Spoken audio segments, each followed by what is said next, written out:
Welcome back to the सामाजिक गुरु channel. आज हम करने जा रहे हैं क्लास 10th के मैथ्स का मॉडल टेस्ट पेपर 1, जो कि आपकी हेल्प करने वाला है आपके प्री बोर्ड्स में, आपके बोर्ड्स में, और ये आप एग्जाम्स के पॉइंट ऑफ व्यू से बहुत ही ज्यादा इंपॉर्टेंट है, क्योंकि खुद पंजाब बोर्ड ने ये सैंपल पेपर जो है वो रिलीज किया है। तो इसके पार्ट 1 को देखना स्टार्ट करते हैं। सबसे इंपॉर्टेंट बात, ये क्वेश्चन पेपर आपको इंग्लिश मीडियम में दिया गया है। तो आइए वीडियो स्टार्ट करते हैं। तो सबसे पहले देख लेते हैं हमारा पेपर पैटर्न जो है वो किस तरीके का होने वाला है। तो पेपर 80 मार्क्स का आएगा। टाइमिंग जो है इस पेपर को सॉल्व करने के लिए आपको 3 आवर्स की दी जाएगी, ठीक है। तो पार्ट ए जो है उसमें आपको question number 1, question number 2 and question number 3 दिए जाएंगे, यानी 1 2 3 क्वेश्चंस होंगे। क्वेश्चन नंबर 1 में 16 एमसीक्यू बेस्ड क्वेश्चन होंगे, ठीक है। क्वेश्चन नंबर 2 में 7 फिलअप्स होंगे। क्वेश्चन नंबर 3 में 7 ट्रू फॉल्स होंगे। और पार्ट ए के जितने भी क्वेश्चन है ये सारे 1 मार्क्स के होंगे। क्लियर है। पार्ट बी है, इसमें क्वेश्चन नंबर 4 से लेकर क्वेश्चन नंबर 7 तक होगा, और ये जो क्वेश्चन है ये आपके 2 मार्क्स के होंगे, ठीक है। इसी तरीके से पार्ट सी जो है उसमें क्वेश्चन नंबर 8 to 13 क्वेश्चन होंगे, 4 मार्क्स का क्वेश्चन होंगे, ठीक है। और इसमें आपको किसी भी 3 क्वेश्चंस में इंटरनल चॉइसेस दी जाएगी। 12 है वो केस स्टडी का है। पंजाब बोर्ड में पहली बार ये चीजें जो है वो इंक्लूड की गई है, ठीक है। तो इस क्वेश्चन को बहुत ही ध्यान से आपने समझ के फिर सॉल्व करना है, ताकि आप जो है वो केस स्टडी में भी जो है वो परफेक्शन हासिल कर सको, ठीक है। इसी तरीके से पार्ट डी जो है उसमें क्वेश्चन नंबर 14, 15 एंड 16 होंगे। 6 नंबर का ये क्वेश्चन है। इन सभी क्वेश्चन में आपको इंटरनल चॉइसेस जो है वो दी जाएगी। तो इस पार्ट में हम सिर्फ क्वेश्चन नंबर पार्ट ए जो है वो सॉल्व करने जा रहे हैं, ठीक है। तो आइए वीडियो स्टार्ट करते हैं। सबसे पहले देख लेते हैं कि choose the correct option in the following question, the missing number in the following factor tree. आपको एक फैक्टर ट्री दिया गया है, इसमें यहाँ पर कौन सा नंबर आएगा। तो आप इसको 2-3 तरीके से सॉल्व कर सकते हो। 3 3 सा कितना होता है 9, ठीक है। 9 3 सा कितना होता है 27। अब यहाँ पर भी 2 बने हुए थे, अगर आप 27 से देखोगे तो भी आपको पता चल जाएगा 3 में क्या मल्टीप्लाई किया जो 27 बना 9, तो 9 इसका आंसर हो गया, यानी कि सी ऑप्शन जो है वो करेक्ट है, ठीक है। सेकेंड क्वेश्चन देखते हैं इसका। वो कहता है कि if P X is equal to A X square plus B X plus C, ये एक क्वाड्रेटिक पॉलिनोमियल है, then what is the relationship of C over A with the zeros of P X. तो C over ए का क्या relation है। तो क्या relation है, ये प्रोडक्ट ऑफ जीरोस है, ठीक है। जो सी ओवर ए होता है, इसके जो मतलब इस क्वाड्रेटिक पॉलिनोमियल को सॉल्व करके जो भी हमारे जीरोस आएंगे उनको मल्टीप्लाई करने पर वो जो है वो सी ओवर ए के इक्वल होगा, ठीक है। क्वेश्चन हमसे पूछा गया है वो है, ये जो आपको ग्राफ दिया गया है यहाँ पर y is equal to P X है, ठीक है। तो यहाँ पर हमने जो है वो number of zeros find out करना है, ठीक है। तो नंबर ऑफ जीरोस कैसे फाइंड आउट करेंगे, ये एक्स एक्सिस पर जितनी बार भी टच करेगा उतने जीरोस होंगे। तो 3 जगह पे टच कर रहा है तो इसके 3 जीरोस होंगे, ठीक है। इसके बाद जो है अगला क्वेश्चन है, the solution of equation x minus Y is 4 and x plus Y is 14। तो इसका ये आपको 2 इक्वेशन दिए गए हैं, इसका सॉल्यूशन क्या आएगा, ठीक है। तो इसका सॉल्यूशन निकालते हैं। सबसे पहला इक्वेशन हमें दिया गया है x minus Y is equal to 4, और दूसरा दिया गया है x plus Y is equal to 14, ठीक है। तो यहाँ पर ये जो है वो कैंसिल हो जाएगा, ये आपको x प्लस कर दोगे तो 2x हो जाएगा। इसी तरीके से 14 में 4 प्लस कर दिया तो कितना हो गया 18। अब यहाँ पर जो है वो 2x इज इक्वल टू 18 हो गया। तो x is equal to 18 upon में 2 कटिंग करोगे तो ये कितना आ गया 9, यानी कि x की वैल्यू 9 हो गई, ठीक है। इसके बाद आप किसी भी एक इक्वेशन में x की वैल्यू पुट कर दो। तो x माइनस वाई, हम पहला इक्वेशन ले रहे हैं, इज इक्वल टू 4 था, x की value 9 minus Y is equal to 4। इस 4 को इधर ले आते हैं, ठीक है। माइनस वाई को उधर लेके जाएंगे तो प्लस का वाई हो जाएगा। 9 में से 4 जो है वो माइनस करोगे तो क्या आ जाएगा 5, यानी कि 5 इज इक्वल टू वाई, ठीक है। तो यहाँ पर x जो है वो हमारा 9 है, y 5 है, यानी कि ए ऑप्शन जो है वो हमारा करेक्ट है, ठीक है। अगला क्वेश्चन देखते हैं, which of the following is not a quadratic equation. इसमें से कौन सा जो है वो क्वाड्रेटिक इक्वेशन नहीं है, ठीक है। तो वो फाइंड आउट करना है हमने। तो इसमें जो है वो कौन सा नहीं है, सबसे पहला जो है वो हम लोग सॉल्व करते हैं, ठीक है। तो यहाँ पर जब हमने सॉल्व किया तो क्या होगा, इसके लिए आप एलसीएम लोगे तो यहाँ पर बन जाएगा x का स्क्वायर माइनस 3, और नीचे जो है वो x आ गया क्योंकि एलसीएम लिया था यहाँ पर, इज इक्वल टू 4, ठीक है। अब इसको आप मल्टीप्लाई कर दोगे तो क्या हो जाएगा, ये हो जाएगा आपका x square minus 3 is equal to 4x। 4x इधर ले आओ तो क्या हो जाएगा X square minus 4x minus 3 is equal to 0।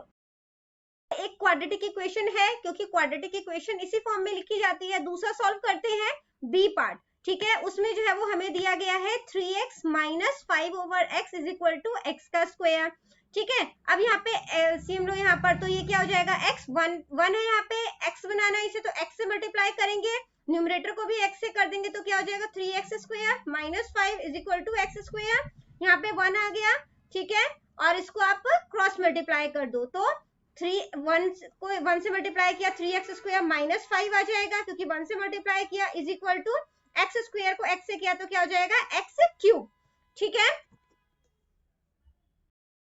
Arrange करेंगे तो सबसे पहले x क्यूब आएगा, ठीक है, ये प्लस का है, हम इन दोनों टर्म्स को उधर लेके जा रहे हैं, ठीक है।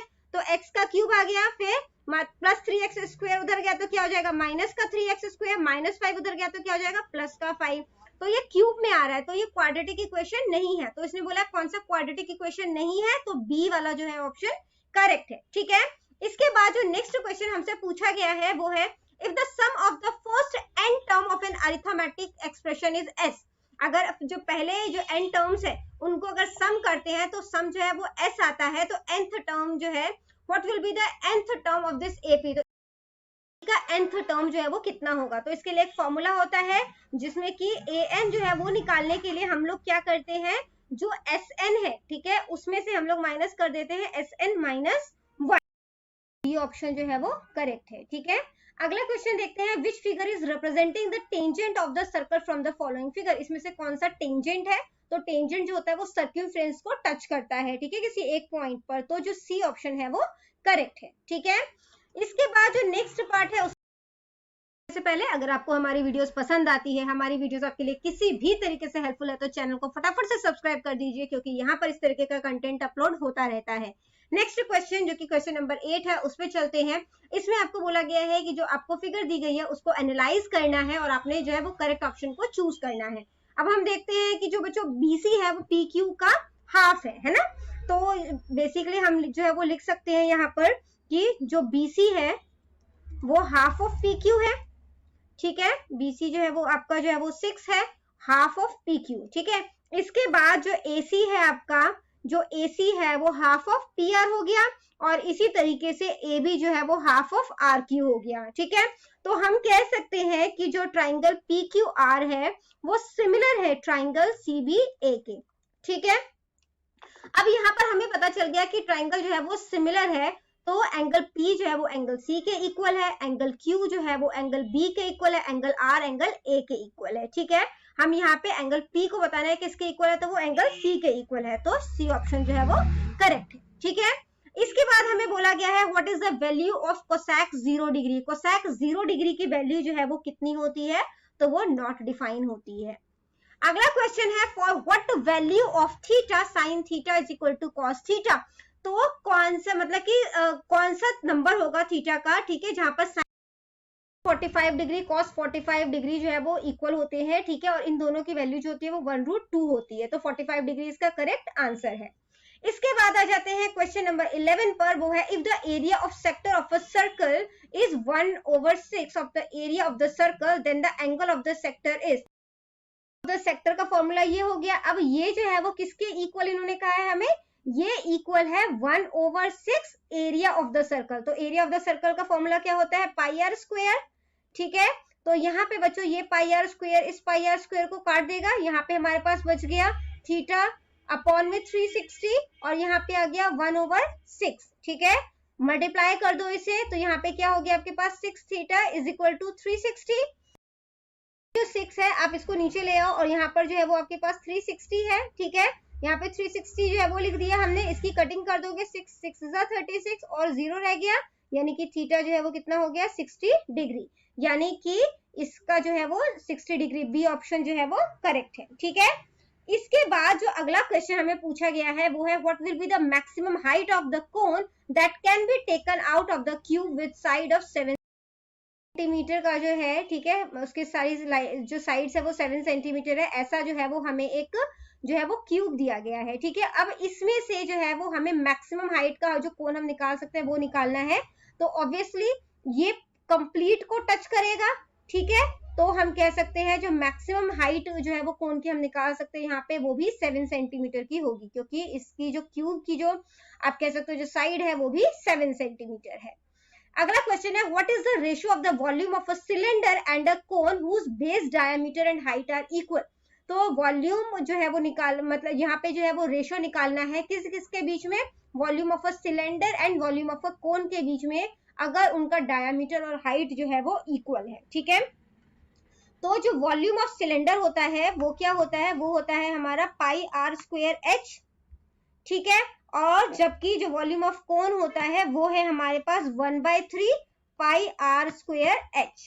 ठीक है। क्वेश्चन पूछा गया है वो volume of a cylinder and of a cone का है। ठीक है। तो सबसे पहले जो है वो सिलेंडर का वॉल्यूम जो है वो यहाँ पर लिख देंगे, उसका formula pi are square h, और दूसरा 1/3 पाई आर स्क्वायर एच। ठीक है।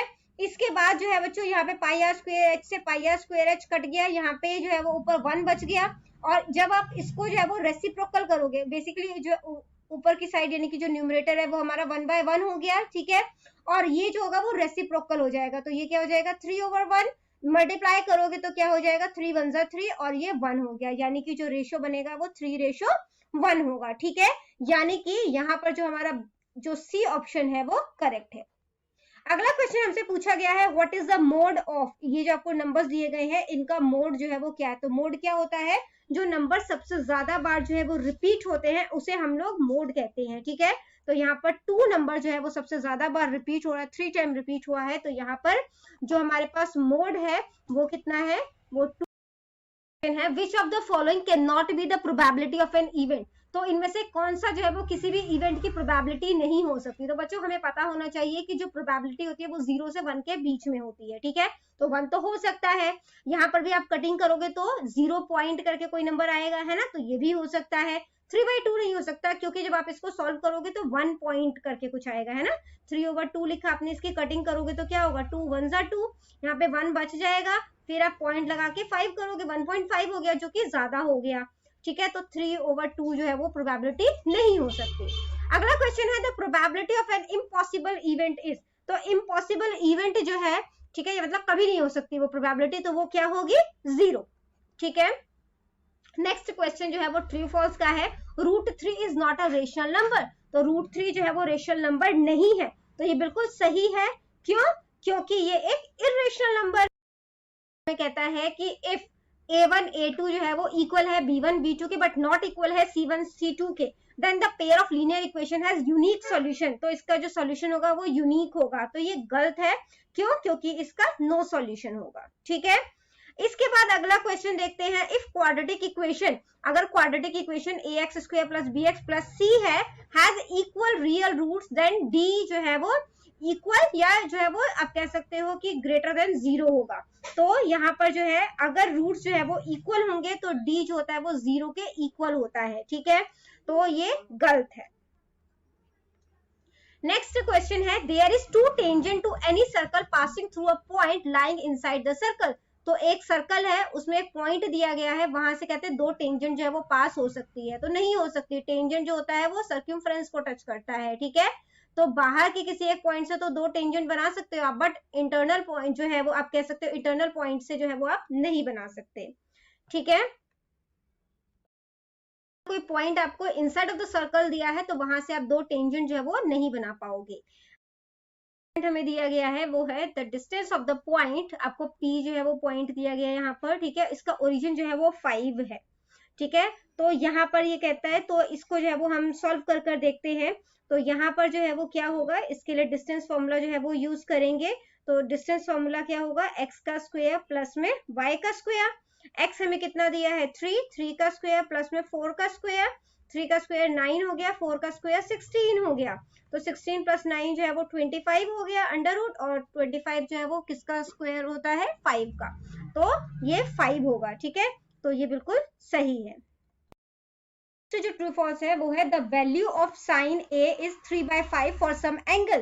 तो किसी मतलब कि साइन a का कोई a जो है वो कोई एक एंगल है, तो साइन जो है वो कभी आप कह सकते हो किसी एक एंगल पर 3/5 भी बनेगा। तो बिल्कुल सही है, क्योंकि साइन जो होता है वो 0 से 1 के बीच में होता है, ठीक है। और जब आप इसको सॉल्व करोगे तो जो आपका आंसर आएगा वो 0 to 1 के बीच में आएगा, ठीक है। तो जिसकी वजह से ये ट्रू है। कहता है कि मीन मीडियन मोड का ये रिलेशन है, तो ये गलत है, ठीक है। सही रिलेशन जो है रिलेशन है वो है mode is equal to 3 median minus 2 mean, ठीक है। तो यहाँ पर जो है ये फॉल्स है। फिल इन द ब्लैंक्स है। If 6k is solution of linear equation, इसका इक्वेशन का सॉल्यूशन अगर ये है तो k की वैल्यू फाइंड आउट करनी है, ठीक है। तो सबसे पहला हमें पता है x होता है और उसके बाद जो है वो y होता है। सिंपल वैल्यू पुट कर लो, यहाँ पर 3 है, x की वैल्यू कितनी है 6 है, माइनस y की वैल्यू कितनी है k है, is equal to 22। 6 3 18 minus k is equal to 22 हो गया यहाँ पर, ठीक है। इसके बाद जो है वो हमने यहाँ पर क्या करना है, इस माइनस के को दूसरी साइड ले जाओ ताकि ये प्लस का के बन जाए। इस 22 को इधर ले आओ, ये माइनस का बन जाएगा। 18 यहाँ पर ऑलरेडी है, ठीक है। तो 18 में से जब आप 22 माइनस करोगे तो माइनस का 4 आ जाएगा, यानी कि जो के है वो हमारा कितना है -4। अगला क्वेश्चन देखते हैं। अगला क्वेश्चन कहता है कि the next term of this AP is, तो इस एपी का अगला टर्म जो है वो क्या होगा। तो देखो सबसे पहला ये ए है हमारे पास, ठीक है। डिफरेंस निकालेंगे, 7 में से 2 जो है वो आप माइनस करोगे तो कितना हो जाएगा, 7 में से 2 माइनस किया तो 5 हो गया, यानी डिफरेंस ये आ गया। और हमें फोर्थ टर्म निकालना है ना, 1 2 3 फोर्थ टर्म निकालना है। तो n जो है वो कितना हो गया, 4 हो गया हमारे पास। इसके बाद जो है बच्चों ए फोर्थ जो है वो निकाल रहे हैं, यानी कि हम इसके लिए कह सकते हैं कि हमने क्या निकालना है यहाँ पर, a प्लस में 3d, ठीक है, क्योंकि n-1d होता है। तो यहाँ पे जो है वो 3d हो गया। अब a जो है वो हमें कितना दिया हुआ है 2 हो गया, यहाँ पे 3, डिफरेंस हमारा कितना है 5 है ना। तो यहाँ पे जो है वो हमने क्या कर दिया, 5 से मल्टीप्लाई, जो है वो 15 हो जाएगा। 2 एज इट इज उतार दिया, 15 प्लस 2 जो है वो 17 हो गया, ठीक है। यानी कि ये इसका जो नेक्स्ट टर्म है वो 17 आएगा। अगला क्वेश्चन है, ये जो आपको इमेज दी गई है इसमें LM जो है वो QR के पैरेलल है, ठीक है। तो हमें PM जो है वो फाइंड आउट करना है, ठीक है। तो ये थेल्स थ्योरम के अकॉर्डिंग क्या होगा, जो PL है PL अपॉन में LQ, ठीक है। PL अपॉन में LQ is equal to PM upon में MR होगा, ठीक है। और यहाँ पर जो है क्या होगा, PL जो है वो हमें 4 दिया हुआ है, ठीक है। और इसी तरीके से जो हमें LQ है वो कितना दिया हुआ है 8। PM जो है वो हमें नहीं पता, हम यहाँ पे PM लिख देते हैं। और MR जो है वो कितना दिया है 6, ठीक है। 4 1 जा 4, 4 2 जा 8, कटिंग कर दी हमने, ठीक है। इसके बाद क्रॉस मल्टीप्लाई कर देते हैं। तो क्रॉस मल्टीप्लाई किया तो क्या हो गया, 2PM इज इक्वल टू 6, ठीक है। अब PM is equal to 6, 2 multiply हो रहा है, उधर जाके डिवाइड हो जाएगा, कटिंग करोगे तो क्या आ गया 3, ठीक है। तो ये इसका आंसर जो है वो क्या हो जाएगा, PM वैल्यू कितनी हो गई 3 सेंटीमीटर। अगला जो फिलअप है वो है if the mid point of RS is M, तो एक लाइन दी हुई है, ठीक है। आपको RS और इसका मिड पॉइंट जो है वो M है, ठीक है। तो इनका रेशियो जो है RM और SM का रेशियो जो है वो बताना है। अब मिड पॉइंट है, ठीक है, यानी कि 1:1 में ये इसको डिवाइड कर रहा है, ठीक है। इसके बाद जो अगला फिलअप है वो है area of a segment of a circle. तो area of the corresponding sector, उसमें से माइनस कर दोगे area of the corresponding triangle, ठीक है। इसके बाद जो अगला आपको फिलअप जो है वो पूछा गया है वो है total surface area of a sphere is. तो इसका फॉर्मूला क्या होता है, स्फीयर का टोटल सरफेस एरिया कैसे निकालते हो, 4πr²। नेक्स्ट है in a match the probability of winning the match by the first player is 0.62। तो जो पहला प्लेयर है उसके जीतने की संभावना 0.62 है। Then the probability of losing the match by the second player is, तो अगले वाले की यानी जो सेकंड प्लेयर है उसकी हारने की संभावना कितनी होगी। तो ऑब्वियसली फर्स्ट प्लेयर जितनी बार जीतेगा सेकंड प्लेयर जो है वो उतनी बार हारेगा, यानी कि दोनों की जो प्रोबेबिलिटी है वो सेम होगी, यानी कि ये 0.62 जो है वो इसका आंसर हो जाएगा। तो बच्चों ये वीडियो हो जाती है यहीं पे खत्म। इनकेस आपको कोई भी डाउट है तो आप कमेंट सेक्शन में क्वेश्चन कीजिए, मैं आपको रिप्लाई करने की पूरी कोशिश करूंगी। Thank you very much. And part 2 बहुत ही जल्द आने वाला है, तो चैनल को फटाफट से सब्सक्राइब कर दो।